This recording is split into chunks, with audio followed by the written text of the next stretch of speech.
the Central Bureau of Investigation finds itself in an increasingly messy tangle. If the fires of the RBI are being doused, here they only increase today. A CBI officer who's investigating the bribery charges against the CBI number 2, Rakesh Asthana, and who was transferred out of the investigation agency, today made a petition before the Supreme Court and made sensational allegations that searches in the case were stopped at the behest of the National Security Advisor Ajit Doval, a key aide of Prime Minister Modi. He even claimed that a minister in the government, Haribhai Chaudhary, had actually sought a bribe of a few crores in the case. Clearly, as the Supreme Court said, nothing surprises us anymore. The matter will be heard tomorrow. Here's a report.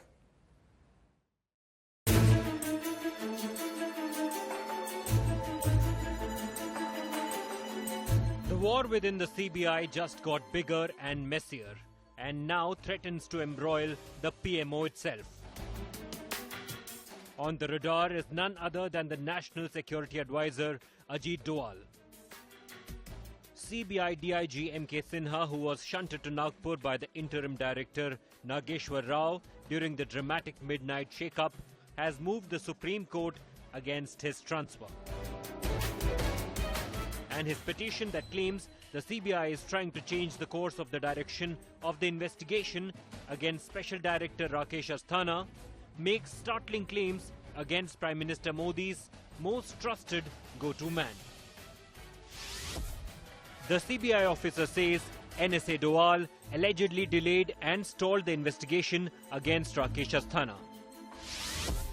Sinha claims Hyderabad-based businessman and whistleblower in the Rakesh Asthana case, Sana Satish Babu, paid Minister of State for Coal HP Chaudhary bribes, but does not know who the money was intended for. He added that CVC KV Chaudhary met Sana over a case linked to meat exporter Moin Qureshi. The CVC's close relative was allegedly linked to Qureshi. Quoting Sana, he claims Law Secretary Suresh Chandra called him up in London. The phone call was allegedly made on Cabinet Secretary PK Sinha's behalf, according to Sana. The opposition has lashed out at the Modi government following the charges made by the CBI officer. जो कुछ भी चीजें सामने आ रही हैं, वो आवाम के सामने ना आकर के अगर अंदरूनी तौर पर उसके ऊपर कार्रवाई हो तो ज्यादा अच्छी बात है। चूंकि जितनी चीजें बाहर आ रही हैं, इससे सीबीआई का एतमाद, आवाम का एतमाद सीबीआई पर से कम होता चला जा रहा है। But the kind of things you see in the public domain, where the director has almost hinted about the pressure from Prime Minister's office, what does it tell us? That we are converting into a kind of republic where rule of law is not sure. The BJP is yet to react to Sinha's accusations. MK Sinha's petition in the Supreme Court makes serious charges against NSA, Cabinet Secretary and Law Secretary. The civil war within CBI is slowly blowing up on Prime Minister Modi and denting his credentials as anti-corruption crusader. That these charges come in an election year makes it an even more bigger headache for the BJP government. With Manish Pandey, Bureau Report, India Today. Let's raise the big questions then tonight. Has the CBI crisis now simply got even bigger? Has the CBI war now put the Prime Minister's office under the scanner? Has the credibility of the Prime Minister's anti-corruption crusade taken a hit? Who should be held accountable for the CBI mess? Just some of the questions we're going to raise tonight, right at the top here on the news today. Joining me now, Tuhin of the Bharatiya Janata Party, its spokesperson. I'm also joined by Rahul Srivastava, our National Affairs Editor, and by Sanjay Jha, the Congress spokesperson. But it's the BJP which has to answer the questions, Tuhin. Forget the RBI for a moment, where it appears the fires have been doused. We can come back to that. But look at what's happened here with the CBI. A DIG in charge of anti-corruption goes to the Supreme Court, files a petition and says that no less than Ajit Doval blocked the investigations into Rakesh Asthana, claims that the CVC and the Law Secretary also were obstructionists, and then says Haribhai Chaudhary took a bribe of a few crores to ensure that one of the accused in a case was let off. These are serious allegations made before a court of law. Does this not embarrass the Narendra Modi government, Tuhin? Rajdeep, first of all, I was informed that the whole entire debate is on RBI, so I have no clue of what has happened in the CBI. Now, why would I comment on something whether who has it's been the shouted RBI out? or CBI, in the case of the CBI No, I would now, comment on the court ruling tomorrow. Somebody who has been shunted out of office will make all sorts of absurd allegations. I would rather wait for the court ruling tomorrow if the court and comment on that. Why would I comment on somebody who's been shunted out of office? It's only natural for him to make all sorts of absurd allegations. Does it not erode the credibility of a government? Just as the RBI issue, if you ask just me, as when if you Viral ask Acharya me- went public with his concerns, now the concerns are not just about institutional autonomy. Now from the RBI over here, the institutional case is autonomy, they've absolutely gone to different. concerns of No, corruption. let me not, if you ask me about the larger question, I don't think I would even want to react to what this gentleman has done. But the larger question about the credibility of CBI, you accuse this government of not giving autonomy. On the contrary, this government gave adequate autonomy which the two officers could not respect and handle. If you ask me about the credibility of CBI, it was impacted most when this gentleman, under UPA government, when in 2017 the Supreme Court passed a censure that Mr. Sinha, who was the previous CBI chief, had I blocked just want to read out from the petition at the moment. On the forenoon of 2010-2018, the applicant interviewed the complainant Shri Sana at the CBI headquarters. This is someone who's accused in a case. He stood by the contents of his complaint with respect to CBI officials. He claimed sometime in the first fortnight of June 2018, a few crore of rupees was paid to Shri Haribhai Parthibai Chowdhury, presently Minister of State for Coal and Mines in Government of India. Now you're right that this matter is before the court. However, these are serious allegations. Does this not embarrass your government? Our Prime Minister says that there's silence even in the media today. So far as, why should it embarrass the government? In 2017, the Supreme Court passed a censure against the previous CBI chief, accusing him of stalling investigation into 2G. That should embarrass the UPA. Over here, on the other hand, the government acted extremely promptly, and the Supreme Court has only upheld the interim arrangement. He claims, as he's donning the hat of a whistleblower, he's virtually claiming that interference by Ajit Doval, no less than the person who's seen one of the closest aides of the Prime Minister intervening in the investigation into Rakesh Asthana. The same. I would not comment on this. I would not even trust his credibility. Tomorrow, let the court pass its ruling. I would much rather, and the party would much rather formulate a stand on that. Okay. Sanjay Jha, the BJP is very clear that this is a petition which has been brought before the Supreme Court. The court itself has not yet admitted it. It is coming from an officer who has just been transferred. Therefore, the claim by the BJP is that how can you, based on one officer who has been transferred out, accept all the claims that he has made in the petition? Let it be tested in a court of law.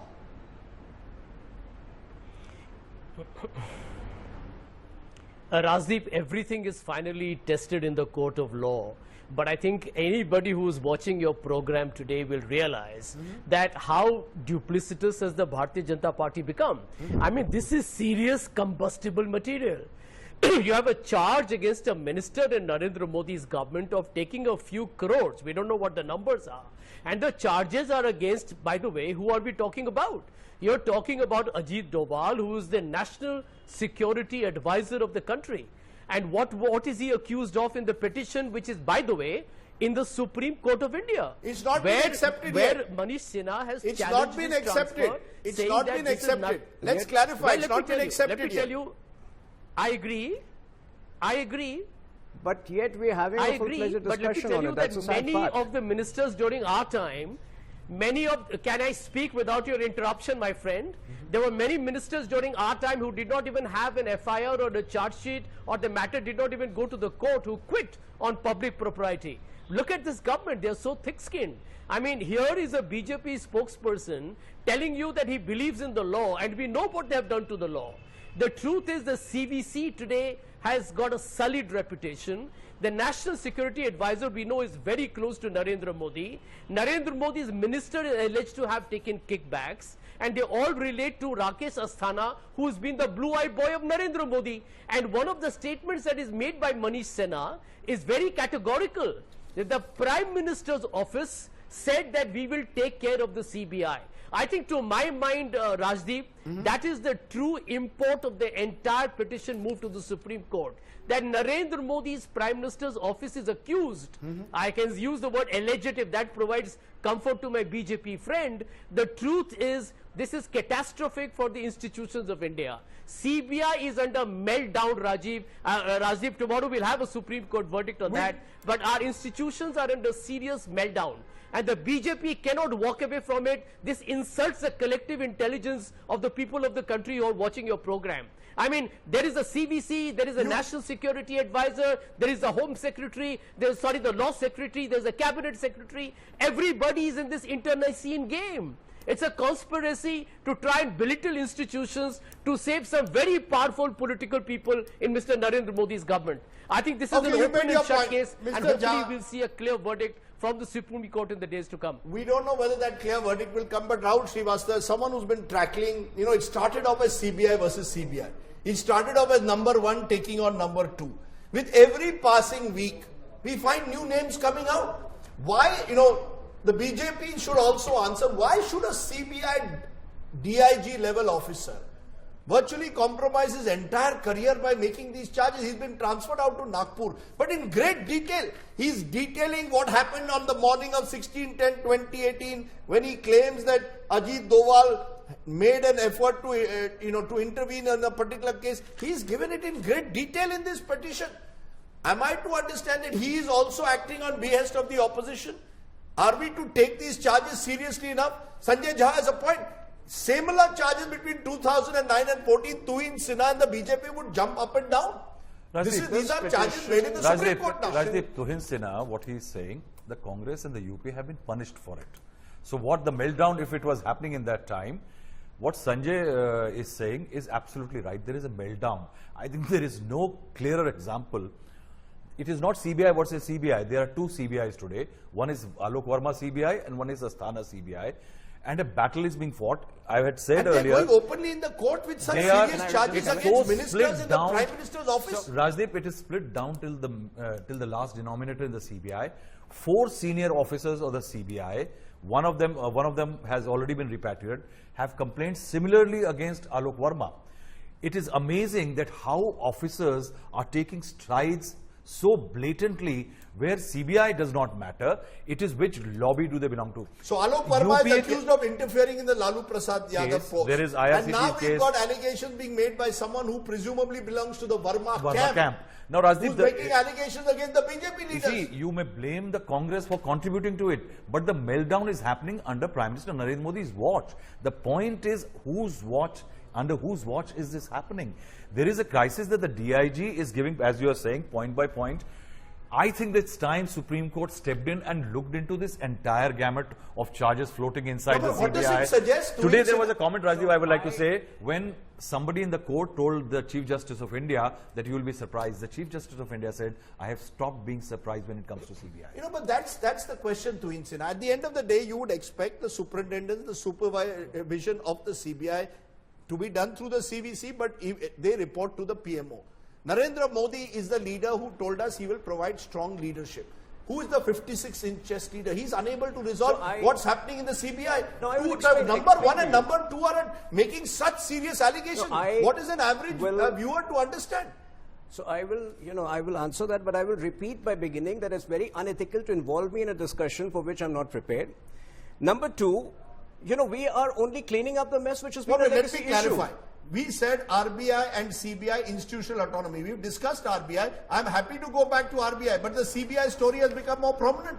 And the malaise is the same. There's a meltdown here. The CBI has been a legacy issue. We all know what Rajdeep Sardesai used to do. He acted like a personal staff of the Gandhi family. He was blocking the 2G scam. Now the cleanup is happening. We gave them the autonomy. The two officers couldn't handle it. And Alok Verma was opposed by, they were opposed by the Congress. Today they are the biggest fanboys. So what you're saying is what Rahul Srivastava and Sanjay Jha are calling a meltdown, you're saying is an attempt by the government to restore an element of autonomy to the CBI which they have misused. The government put in place a certain interim arrangement to rectify the mess. That interim arrangement has been upheld by the Supreme Court. And I'm very confident this mess will be cleared by this government only. There is, I mean, everything reaches its pinnacle. These charges have no validity? Not for me. These accusations are not These are accepted. They are not IPS accepted. They are not yet accepted by they are not yet accepted by the Supreme Court. So, I mean, to have this discussion, let us have it when they are accepted. Let us have it after the court ruling tomorrow. Sanjay Jha, let's be clear. When the UPA was in power, there have been at least 2 CBI directors who faced serious charges. One was named just now by Tuhin, Rajdeep Sardesai. There have been others also who have faced integrity questions. And according to the BJP, these are legacy issues. So today, when you are looking at this charge which has been filed in the court, the BJP is turning around and saying it started with the Congress.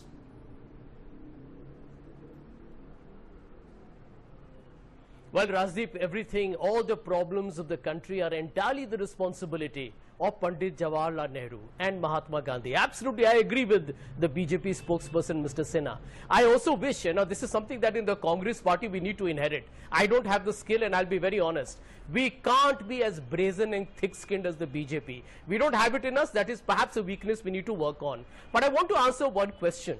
At the end of the day, Rajdeep, when today the CBI is being called as the center of bogus investigations, or the Enforcement Directorate has been called as an extortion directorate, these are spectacular achievements of Narendra Modi in what I call is institution building. The fact of the matter is, no matter how much the BJP may try, they have dismantled not just the CBI. We see what is happening in RBI today, and I think Rahul and you both know it very categorically. It's happening to the Election Commission, it's happened to the income tax, it's happened to every conceivable institution of governance in our country. So Narendra Modi today is a personification of everything that's gone wrong with the country. And I'll be very honest with you. I need to say this, that at least you and a few other channels are probably talking about it, but the large mainstream media has completely blacked out this news. And I do hope, thanks to your channel and the social media, people will be aware that a minister in Narendra Modi's cabinet has been accused by a senior CBI officer of graft. And this is a very serious issue. And, I can't imagine how we can treat this as just another, kind of a cockamamie story. We have to wait because this matter is before the court. It's pending, and therefore we are cautious about it. But Rahul Srivastava, since Tuhin also said that there is the RBI involved, you've been tracking both the RBI and CBI. Do you see some kind of parallels in the fact that both these institutions are finding increasingly a government which wants to play a greater role, supervisory role? In one case, the RBI is protecting its turf. In the CBI, the battle is within the turf battle. Do you get a sense that when Tuhin Sinha says this will be resolved, is it going to be easily resolved without more muck flying, without more? You're already telling me Viral Acharya has already expressed his reservations in the RBI's context. I'm just trying to understand, is there a solution that you see as easy as the BJP spokesperson here makes it out to be? Rajdeep, I think I see a lack of solution. It is a government, definitely, which I will say is more aggressive in certain things. Today at the RBI meet, the government was aggressive when it comes to its agenda. It said that it is entitled to have a say in policies. But remember, Urjit Patel was brought in by the government. Where was the due diligence? What went wrong? So was Alok Verma. So was Alok Verma. So was Rakesh Asthana. The crisis is, I think the crisis is somewhere, one, too much is at stake. One, I think the governance models have gone awry. There is a lot which is happening wrong within the bureaucracy. I think this, how dare Rajdeep, I think in Indira Gandhi's time, could you imagine a DIG taking on a government at a public platform without actually taking in his bosses? Something is happening, which perhaps this government is either not realizing or unable to handle. I think it's a governance structure which is buckling under the weight of multiple pressures, be it the government, be it the opposition, or the kind of politics which is prevailing in the country. Since you wanted to focus more on the CBI, now answer this, because on the RBI. Somewhere RBI, CBI are all linked in a certain... No, the RBI case is slightly different. I'll tell you how. Yes. See, at the crux of the problem is the moot question, what should be the relationship between the government and the RBI, right? Now, RBI, is it a completely autonomous body? It can't have a blanket autonomy. It can have an operational autonomy, but that can't be in contravention of the economic vision of the government. Now, we have, I can take you through the history even. We can discuss. Any strong prime minister who had a vision had his ideas about how the RBI should operate on the lending rates or whatever, whether it was Jawaharlal Nehru. Now, the only educated and completely erudite prime ministers that Congress had after Nehru were P.V. Narasimha Rao and Manmohan Singh. Manmohan Singh, unfortunately, was a very obsequious person who did not allow. But even the RBI governor under his rule, Y.V. Reddy, was very clear that it's the finance minister who sets the agenda. Now, over here, what were the key issues? One was the lending rate. The other was the new NPA guidelines, wherein after the 180-day deadline, you would immediately, brand certain bad loans as NPAs, which the government was not in agreement with. And then there was personality issues. Why should a viral acharya make such a reckless remark? Why is it? Okay, so which comes to my point. Why is it, taking off from where Rahul Srivastava, and if you could answer this, why is it that people appointed by the government itself are chafing at the bit? Whether it is an Urjit Patel or Viral Acharya in the case of RBI, whether it is Alok Verma, no, Rakesh Asthana is, whether you like it or not, someone who has been handpicked by the government and brought to Delhi. His factional feuds are now taking place. It's almost as if the wars of Gujarat are being brought to Delhi to the CBI. RBI cases are completely different cases. Okay, you mentioned the CBI. You mentioned the RBI and gone back in past. Look at the CBI. What's happening? In CBI, it is about individual impropriety and discipline. It's about, the two senior people who had excellent work credentials not being able to get along with each other at all. The government treated them as mature professionals. Tuhin, you're telling me that you believe the government doesn't need to answer charges made by a DIG of the Anti-Corruption Bureau against its own minister, saying a few crores were taken. It's going to be wiped out because most of the media won't cover it. You will manage the media and this will not be raised. If you ask me about this particular allegation made today, I would take it with a pinch of salt. Why has the government not even said even the court has not accepted it? The court has not said they have not accepted it. Court has said nothing surprises us anymore. See, the court has said nothing surprises us anymore. The Supreme Court, makes statements. But the point is, let the court accept it. It's not as if the government has told you that it's not reacting. The government, for all you know, might respond tomorrow morning. I think we should have this discussion after, based on the allegations leveled by an officer who's shunted out. Officer in the Supreme Court. What is the status of that officer? He's been shunted out of his work. Between 2009 and 14, the Manmohan Singh government was there. The BJP would make similar allegations, and in some instances, Congress was forced to remove those ministers. Pawan Kumar Bansal is an example of that. Even in the opposition, we've never been so irresponsible and insidious as Rahul Gandhi today is. Look at his tweet today. He is basically asking the RBI governor, if you have a spine, you should stand up to the government. What is he trying to suggest, that the RBI governor does not have a spine just because he agreed on certain policy issues today? Okay, let's we've never been so insidious, sly in the opposition. Okay, that's a good point on which to take you, Sanjay Jha, in conclusion. What is it that the Congress party wants? Is the Congress party believing that whether it's the CBI or the RBI, this confrontation is healthy for democracy? Is that what you're saying? These turf wars in the CBI, confrontation in the RBI, should you not be looking for resolution rather than confrontation? I'll tell you why Mr. Rahul Gandhi categorically mentioned about Mr. Urjit Patel standing up for RBI. I'll tell you why. Just think about it, Rajdeep. Such a clever chicanery of this government. For 4.5 years, you have actually done nothing about the micro, small and medium enterprises. You had policy, you had budgets, you did nothing. And in the last 4 months of the government, you are suddenly discovering that if the RBI creates a special window of lending, the fortunes of the MSME sector will change. I mean, this is the most absurd, ludicrous logic I have ever heard. Now think about it. The ILFS scam happened under the nose of Narendra Modi's government. And when it happened, they were sleeping, they were comatose or deliberately looking away. Now they want the RBI to create a liquidity problem, alleviate the liquidity problem by, kind of buying back bonds. I mean, who are they trying to fool? The real purpose, Rajdeep, was very clear. The government wanted to dip into the reserves of the RBI. The fiscal deficit is already crossed 90% of the annual budgets. I don't know whether growth will be able to get the collections they expect from GST and direct taxes. And the government is in a panic mode. Okay. Who knows? By dipping into RBI's reserves, they wanted to announce another, some kind of a fairy tale scheme by which you would again take the people for a jolly ride. That's Narendra Modi's strongest forte. So I think Mr. Gandhi was absolutely right in trying to caution RBI and bring this issue in the public domain. Okay, let's leave it there.